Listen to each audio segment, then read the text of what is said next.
आता आपल्याला समजून घ्यायचं आहे डिसइंटिग्रेशन सिरीज किंवा यालाच आपण काय म्हणत असतो, डीके सिरीज म्हणत असतो. काय म्हणत असतो? डीके सिरीज म्हणत असतो. आता जे काही रेडिओ ऍक्टिव्ह एलिमेंट्स असतात, तर सपोज मी एक रेडिओ ऍक्टिव्ह एलिमेंट घेतलेला आहे युरेनियम, आहे की नाही, 92, आणि या रेडिओ ऍक्टिव्ह एलिमेंटचं जर आपण काय केलं, डिसइंटिग्रेशन केलं 238, असा हा रेडिओ ऍक्टिव्ह एलिमेंट आहे. आणि याचं डिसइंटिग्रेशन जेव्हा होईल तर यांच्यामधून डिसइंटिग्रेशन होऊन अल्फा, बीटा आणि गॅमा रेडिएशन्स एमिट होत असतात. बघा, लक्षात ठेवायचं आहे. आणि हे जेव्हा रेडिएशन एमिट होत असतात, आता याचं कन्व्हर्शन फायनली एका स्टेबल न्यूक्लियस मध्ये झालं. बघा, PB82206 या न्यूक्लियस मध्ये याचं फायनली कन्व्हर्शन झालं. तर हे डायरेक्ट नाही कन्व्हर्ट होणार आहे. अल्फा पार्टिकल एमिट झाला की तुम्हाला माहिती आहे ऍटॉमिक नंबर 2 युनिटने कमी होतो आणि मास नंबर 4 युनिटने कमी होत असतो. बीटा पार्टिकल एमिट झाला तर ऍटॉमिक नंबर 1 युनिटने वाढत असते. त्याच्यामुळे हा जो युरेनियम आहे हा अनस्टेबल रेडिओ न्यूक्लियस आहे. अनस्टेबल रेडिओ न्यूक्लियस आहे. आता हे जे अनस्टेबल रेडिओ न्यूक्लियस आहे यांच्यामधून स्पॉन्टेनियसली आणि कंटिन्युअसली अल्फा, बीटा आणि गॅमा रेडिएशन्स निघतात. अल्फा पार्टिकल एमिट झाला की एक नवीन रेडिओ न्यूक्लियस तयार होईल. पुन्हा मग अल्फाच्या नंतर जो नवीन पार्टिकल्स तयार झाला त्याच्यामधून बीटा सायमल्टेनियसली एमिट नाही होत. पहिले गॅमा, कोणत्याही अल्फा आणि बीटा हे सायमल्टेनियसली एमिट होत नसतात, त्यांच्या मधात गॅमा एमिट झालाच पाहिजे. म्हणजे अल्फा नंतर गॅमा, नंतर मग पुन्हा एक नवीन रेडिओ न्यूक्लियस तयार होईल, तो बीटा एमिट करेल. पुन्हा त्यांच्यामधून गॅमा रेडिएशन्स एमिट होईल, पुन्हा अल्फा पार्टिकल्स, असं हे फायनली या स्टेबल लीड न्यूक्लियस मध्ये कन्व्हर्शन होत असते. आणि असं जे अनस्टेबल न्यूक्लियस आहे ते फायनली एका स्टेबल न्यूक्लियस मध्ये जेव्हा कन्वर्ट होते त्यावेळेस खूप सारे अनस्टेबल रेडिओ न्यूक्लियस इंटरमिडिएट मध्ये तयार होत असतात, मधात तयार होत असतात आणि त्यांची सिरीज तयार होत असते. तसं आपल्या नेचरमध्ये जेवढेही रेडिओ सिरीज एलिमेंट आहेत ते 4च प्रकारचे राहणार आहेत. म्हणजे नेचरमध्ये जेवढेही रेडिओ एलिमेंट आहे हे या 4 सिरीज मध्येच फिट होत असतात. बघा, लक्षात ठेवायचं आहे. तर यालाच आपण डिसइंटिग्रेशन सिरीज किंवा डीके सिरीज म्हणत असतो. बघा, म्हणजे ऍक्च्युली डिसइंटिग्रेशन सिरीज किंवा डीके सिरीज म्हणजे होते काय, की जे हेवी न्यूक्लिया असतात आहे ना, त्यांच्यामधून अल्फा, बीटा आणि गॅमा रेडिएशन एमिट होऊन ते unstable nucleus finally stable nucleus मध्ये कन्वर्ट होत असतात. आणि during this large number of radio nucleuses form are called as disintegration series किंवा डीके सिरीज. त्यालाच आपण डीके सिरीज किंवा डिसइंटिग्रेशन सिरीज म्हणत असतो. म्हणून there are a decay series in which heavy nuclei, जे हेवियर न्यूक्लियस असते, they decay by a series of alpha and beta emission. खूप सारे अल्फा आणि बीटा एमिशन सिरीज मध्ये करतात आणि finally result in to the formation of stable isotopes, आणि finally एक स्टेबल आयसोटोप्स तयार करते. तर these are called as disintegration series और डीके सिरीज. अशा नॅचरली नेचरमध्ये जेवढेही रेडिओ एलिमेंट आहे यांच्यात 3 सिरीज आहेत. तशा टोटल 4 सिरीज आहे, पण त्यापैकी 3 सिरीज आर नॅचरल सिरीज आणि the 4th series are called as neptunium series which is artificial और मॅनमेड सिरीज. ठीक आहे. तर अशा 4 सिरीज आपल्याला रेडिओ एलिमेंटच्या भेटत असतात. आता नेमकं कोणत्या सिरीजचं न्यूक्लियस हे जे सिरीज तयार होतात ते एक्झॅक्टली कोणत्या सिरीज मध्ये, म्हणजे कोणत्या सिरीज मध्ये तो रेडिओ एलिमेंट कोणत्या सिरीजचा आहे तो आपण ओळखू शकतो. आता सुरुवातीला आपण 3 नॅचरल सिरीज समजून घेणार आहोत. 3 नॅचरल सिरीज मध्ये युरेनियम सिरीज, ज्याला 4n+2 सिरीज म्हणतो. दुसरी जी आहे ते ऍक्टेनियम सिरीज आहे, ज्याला 4n+3 सिरीज म्हणतात. तिसरी जी आहे ते थोरियम सिरीज आहे, ज्याला आपण 4n सिरीज म्हणत असतो. आता हे जे 4n+2, 4n+3, 4n+1 हे जे नाव देतो आपण, हे बेसिकली कसे देणार आहोत ते सांगतो मी तुम्हाला. पहिल्यांदा लक्ष द्या, there are 4 series. Out of this 3 are natural disintegration series and one is the artificial series called as Neptunium series.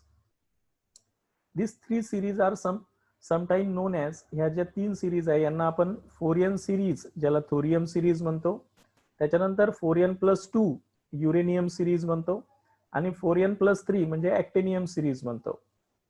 आता हे एक्झॅक्टली हे फोरियन सिरीजचा न्यूक्लियस आहे हे असं कशावरून ओळखणार आहोत आपण? टू फाइंड द सिरीज, तो न्यूक्लियस कोणत्या सिरीजचा आहे. जर मी एखादा न्यूक्लियस दिला तुम्हाला, मी म्हटलं इथे हा जो आहे तुमच्या समोर PB20882, हे जे न्यूक्लियस आहे हे फोरियन सिरीजचं आहे. तर हे कशावरून ओळखत असतो आपण? तर हे जे रेडिओ ऍक्टिव्ह न्यूक्लियस असते किंवा एखादा न्यूक्लियस असते ते कोणत्या सिरीजचं आहे हे समजून घेण्यासाठी त्या ऍटमिक मासला, त्यांच्या तो जो ऍटम आहे रेडिओ ऍक्टिव्ह ऍटम आहे त्यांच्या ऍटमिक मासला आपण 4 न काय करायचं आहे? डिवाइड करायचं आहे. आपण 4 न जर डिवाइड केलं तर बघा आता 4 5s are 20 आहे की नाही? 4 5s are 20, remain 8. 4 2s are 8, therefore remain 0. 4 2s are 8, therefore this is called as 4n आणि प्लस 0 आणि म्हणून आपण याला फोरियन सिरीज एलिमेंट म्हणत असतो. आता एक्झॅक्टली जर आपण 4n प्लस 1 सिरीजचा म्हटला, आता मी बघा लक्षात ठेवायचं आहे, 4n प्लस 1 सिरीजचा एलिमेंट जर म्हटलं तर जसं मी आता एक बिस्मथ घेतलाय 83209, मी विचारलं असतं की हा आपल्यापाशी असणाऱ्या 4n किंवा 4n प्लस 1 किंवा 4n plus 2 plus 4n plus 3 या कोणत्या सिरीजचा हा मेंबर आहे हे आपण ओळखू शकतो. यांचं जे मास नंबर असते, या मास नंबरला जर 4 न डिवाइड केलं आपण, मास नंबरला जर आपण कोणत्याही न्यूक्लियसच्या 4 न डिवाइड केलं तर 4 5s are 20, इथे रिमेन काय राहील? 9. त्यानंतर 4 2s are 8, 4 2s are 8, इथे रिमेन किती राहिला? 1. That's why it is called as 4n plus 1 series element. आणि म्हणूनच हे जे रिमेन राहत असतो त्याच्याहून when we divide the mass number by 4, the remainder म्हणजे जे रिमाइंडर असतो म्हणजे रिमेनिंग पार्ट असतो, म्हणजे जे उरलेला पार्ट असेल आफ्टर डिव्हिजन्स, तर त्याला आपण त्या सिरीज मध्ये कन्सिडर करतो. दॅट इज 4n आणि हे 1 असल्यामुळं 1. 4n प्लस 1 सिरीजचा मेंबर राहील हा. म्हणजे एक्झॅक्टली कोणताही न्यूक्लियस तुम्हाला दिला तर तुम्ही सांगू शकता की हे 4n प्लस 1, 4n प्लस 2 किंवा 4n प्लस 3 चा मेंबर आहे का नाही म्हणून. जसं मी नेक्स्ट न्यूक्लियस देतो तुमच्या समोर, जसं एक PB82207 असं एक न्यूक्लियस आहे आणि मी विचारलं असतं की हा नेमका कोणत्या सिरीजचा मेंबर आहे, तर तुम्ही काय केलं असतं की याचा जो मास नंबर आहे याला 4 न डिवाइड केलं असतं, बरोबर आहे? 207. आता 4 5s are 20, रिमेन किती राहील? 7. 4 1s are 4 आहे की नाही? 4 1s are 4, रिमेन किती राहील? 3. Therefore it is belonging to the 4n plus 3 series. That's why this nucleus is belonging to the 4n plus 3 series nucleus. Clear आहे? अशा प्रकारे means these series are find, हे जे रेडिओएक्टिव्ह सिरीजची एलिमेंट आहे हे आपण कशाहून हे केलेलं आहे? Their mass number is divided by 4. ते टू फाइंड द सिरीज, तो कोणत्या सिरीजचा मेंबर आहे हे फाइंड करण्यासाठी we can divide the mass number by 4. त्यांचा जो मास नंबर दिलेला असेल त्याला आपण 4 न डिवाइड केलं की जे रिमेनिंग राहील, 4n तर राहणारच आहे 4 न डिवाइड करतो म्हणजे, पण जे रिमेनिंग पार्ट राहील आफ्टर द डिव्हिजन्स आहे ना, ज्याला आपण रिमाइंडर म्हणतो, that is nothing but that type of series. आता याच्या बेसिसवर आपण 4 न यांच्या मास नंबरला डिवाइड करून असे जेवढे काही रेडिओएक्टिव्ह न्यूक्लियस होते नेचर मधले तर ते 4 सिरीज मध्ये डिवाइड केलेले आहे. That is 4n series is called as thorium series, 4n+1 series is called as Neptunium series. 4n+2 called as uranium series आणि 4n+3 series is called as the actinium series. आता हे जेवढे series आहेत या series मधले जे end product आहे stable nucleus जे तयार होत असतात तर या नॅचरली ऑकरिंग स्टेबल न्यूक्लियसची जे एंडिंग सिरीज आहे की नाही, they have form a stable lead nucleus of isotopes. वेगवेगळे आयसोटोप्स असणारे लीडचे न्यूक्लियस तयार करतात जे नॅचरली म्हणजे नॅचरल सिरीज आहे त्यांचा जो फायनल न्यूक्लियस असतो, फायनल स्टेबल न्यूक्लियस, तो कोणता असतो? लीड असतो. वाईल द आर्टिफिशियल न्यूक्लियस जे आर्टिफिशियल सिरीज आहे आपली नेपच्युनियम सिरीज म्हणतो, its stable final nucleus is bismuth. त्याचा फायनल न्यूक्लियस कोणता असतो? बिस्मथ असतो. म्हणून आपण सांगतो the end product of 4n+1 series, जी 4n+1 सिरीज आहे आपली आर्टिफिशियल, त्याचा एंड प्रोडक्ट कोण असतो? बिस्मथ असतो. बट इन अदर 3 सिरीज, जे आपल्या 3 सिरीज आहेत 4n, 4n+2 आणि 4n+3, थोरियम, युरेनियम आणि actinium, these are the stable isotopes of lead. ते काय तयार करतात? स्टेबल लीडचा आयसोटोप्स करतात. The end product of 4n+1 series are actually start from the plutonium. हे सिरीज ऍक्च्युअली प्लुटोनियम पासून स्टार्ट होत असते, पण आपण इथं नेपच्युनियम पासून स्टार्ट दाखवलेली आहे. But neptunium is the longest live element. हा स्टेबल, त्याच्यापेक्षा जास्ती लाईफ आहे लाईव्ह, आणि that's why the we are known as neptunium series. त्याला आपण काय म्हणतो? नेपच्युनियम सिरीज म्हणतो.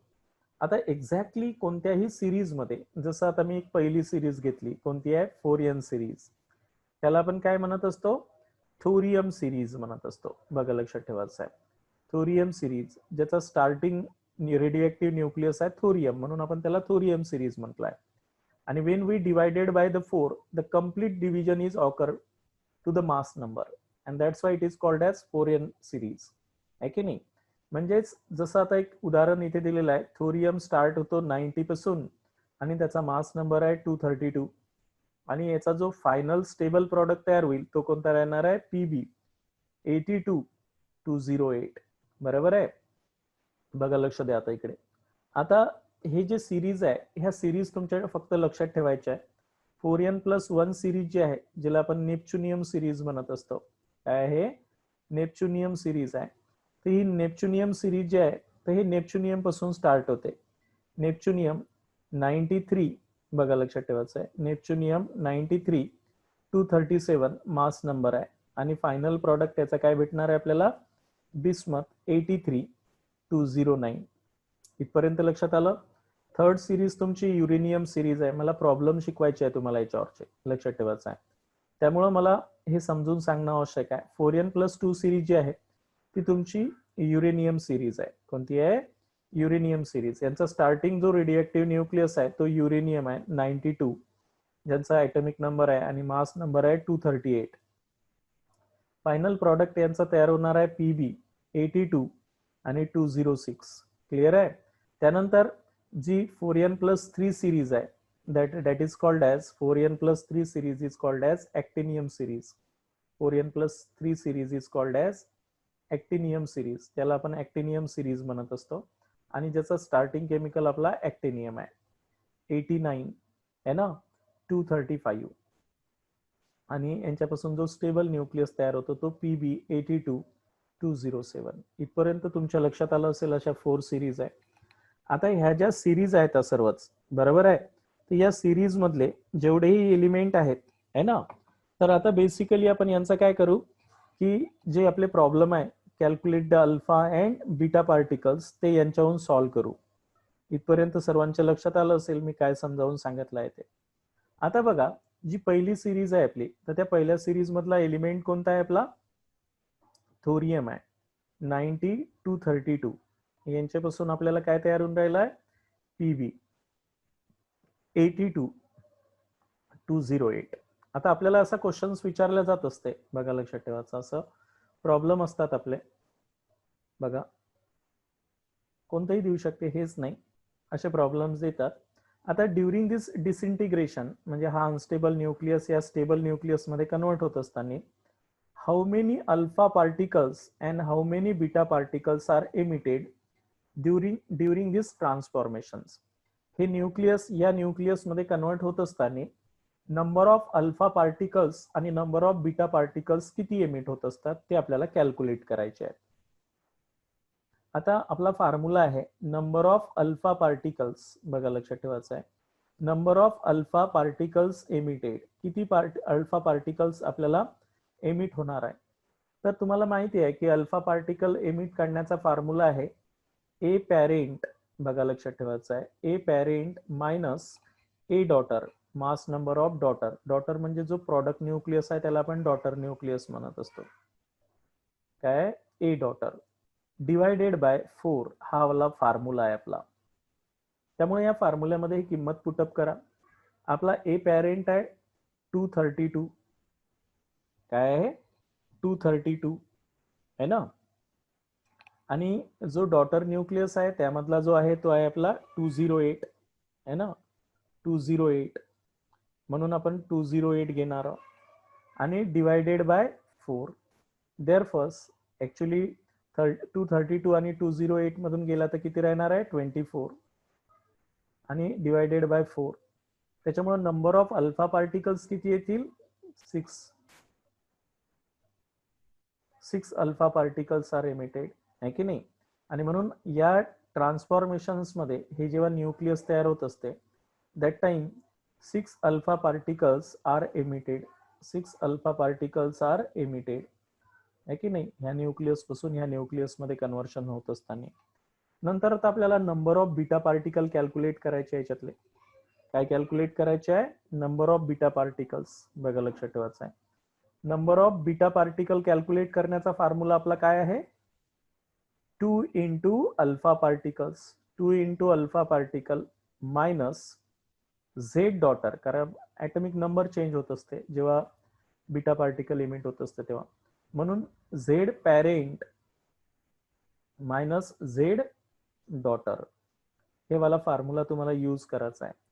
2 इंटू अल्फा, अल्फा किती आहे इथे 6 आताच काढले आपण, मायनस झेड पॅरेंट आपला किती आहे 90 मायनस 82 मीन्स 8 आहे की नाही. आणि म्हणून 12 मायनस 8 मीन्स किती राहणार आहे 4 बीटा पार्टिकल्स.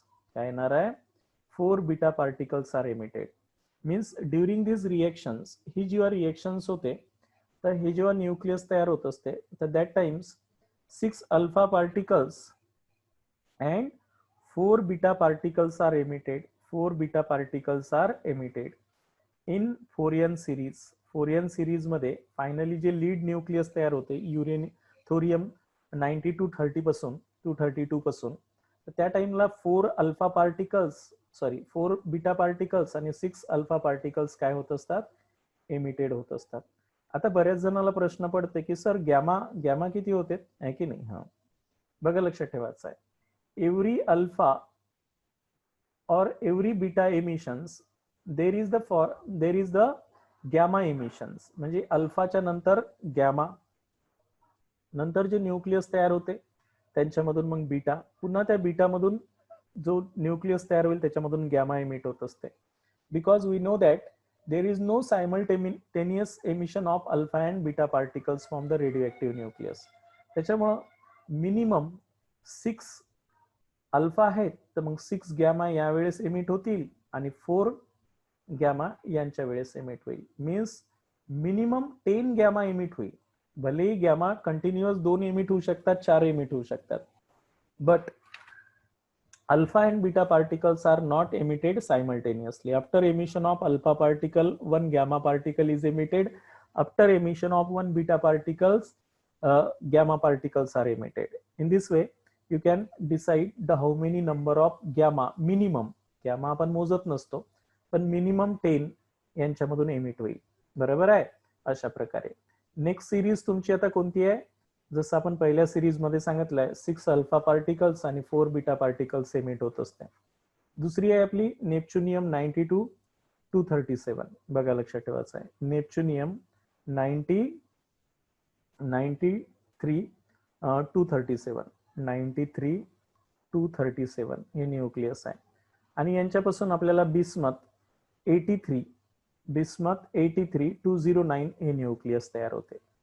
आता क्वेश्चन असा असतंय की how many alpha and how many beta particles are emitted during this reactions. ही जी न्यूक्लियर ट्रान्सफॉर्मेशन्स आहे हे सेकंड प्रॉब्लेम घेतला आपण आता. How many alpha and beta particles are emitted during this nuclear ट्रान्सफॉर्मेशन्स.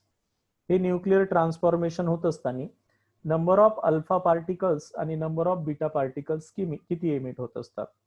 तर आपला फॉर्म्युला काय, number of alpha particle calculate करण्यासाठी number of alpha particles emitted, number of alpha particles किती असतात, number of alpha particle emit किती होत असतात. काय फॉर्म्युला आहे, ए पॅरेंट, बघा लक्षात ठेवायचं आहे, A parent minus A daughter divided by 4. Okay, तर ए पॅरेंट आपला किती आहे इथे बघा, लक्ष द्यायचं आहे. तर आपला ए पॅरेंट आहे 237. किती आहे, 237 मायनस 209 म्हणून आपण इथं पुटअप करू 237 मायनस 209 डिवायडेड बाय 4. हे किती येणार आहे, 28. आणि 28 डिवायडेड बाय काय करणार आहोत आपण, 4. किती येईल आपलं, 7 अल्फा पार्टिकल्स येईल. बरोबर आहे की नाही. म्हणून आपण सांगतो की 7 alpha particles are emitted. Means during this transformations, हे जेव्हा बिस्मथ स्टेबल न्यूक्लियस तयार होते नेपच्युनियम पासून, तर त्यावेळेस 7 अल्फा पार्टिकल्स एमिट होत असतात. आता how many beta particles are emitted, तसं तर आपण हे असंच काढू शकतो, हे 14 होईल. 7 2 जार काय करसाल, नंबर ऑफ बीटा पार्टिकल्स काढण्याचा फॉर्म्युला आपल्याला माहिती आहे, 2 इंटू अल्फा, म्हणजे 7 2 जार 14 मायनस यांचा मास नंबरचा डिफरन्स घ्यायचा आहे 93 आणि हे 10 चा डिफरन्स आहे, म्हणजेच 14 मायनस 10 मीन्स 4 आहे की नाही. डायरेक्ट काढता येईल पण आपण काढायचा आहे आपला फॉर्म्युला घेऊन, Z parent minus Z daughter असा फॉर्म्युला घेऊन पहिले काढायचा आहे, मग ते फॉर्म्युला इझिली समजून जाईल. 2 इंटू 7 आपले अल्फा पार्टिकल्स किती आहे, 7 मायनस झेड पॅरेंट आपला किती आहे, 93 आणि झेड डॉटर आहे 83. त्यामुळे naturally 14 minus 10 means 4 beta particles are emitted. Means during this nuclear transformation 4 beta particles are emitted, 7 alpha and 4 beta. That's why the minimum gamma particles are 7 plus 4 means 11 gamma particles are minimum gamma particles are emitted. After emission of each alpha and beta, the one gamma particles are emitted. आपल्याला gamma विचारत नाही, पण आपल्याला लक्षात असलं पाहिजे की how many gamma particles are emitted. आता बघा नेक्स्ट आपली जे युरेनियम आहे 92 238, बघा लक्षात ठेवायचं आहे, युरेनियम 92 238 गिव्स राईज टू, ह्या न्यूक्लियस पासून युरेनियम सिरीज मध्ये फायनल प्रॉडक्ट कोणतं भेटलं आपल्याला, PB82 206, PB82 206 हे वाला न्यूक्लियस भेटते आपल्याला. आता तुम्हाला जर क्वेश्चन असा असेल की how many alpha beta particles are emitted, इथे किती अल्फा आणि बीटा पार्टिकल एमिट झाले हे आपल्याला कॅल्क्युलेट करायचं आहे. तर कसं कॅल्क्युलेट करसाल, आपला फॉर्म्युला सर्वांना माहिती आहे बघा, number of alpha particles emitted, number of alpha particle emitted. तर आपण number of alpha particle emitted कसं कॅल्क्युलेट करत असतो, A parent minus A daughter, A parent minus A daughter है की नाही, हा वाला फॉर्म्युला आहे, डिवायडेड बाय 4. ए पॅरेंट तुमचा किती आहे 238 किती आहे 238, ए पॅरेंट आहे आपला, क्लिअर आहे, 238 मायनस 206 डिवायडेड बाय 4, 238 मायनस 206 किती होते 32 आणि डिवायडेड बाय 4, 32 डिवायडेड बाय 4 किती येते 8. म्हणून 8 alpha particles are emitted. Means during this transformations 8 alpha particles are emitted. How many beta particles are emitted, that is the difference 10 आणि that is the 16 beta particles are emitted. Directly आपण calculate करू शकतो. 2 into alpha माहिती आहे आपल्याला, number of beta कसं काढत असतो, 2 इंटू अल्फा. अल्फा किती आहे आपले 8 टू जार 16 minus difference between Z parent and Z daughter. तर हे डिफरन्स कितीचा येऊन राहिला, 10चा येऊन राहिला, म्हणून 16 मायनस 10 मीन्स 6. अशा प्रकारे आपल्याला ऑब्जेक्टिव्हचे जे क्वेश्चन्स राहणार आहे त्याच्यामध्ये हे खूप सारे विचारणार आहे आपल्याला. खूप साऱ्या कॉम्पिटिटिव्ह एक्झाम मध्ये हे विचारलेले आहे तुम्हाला. कारण जे न्यूक्लिअर केमिस्ट्री आहे हे रिसेंटली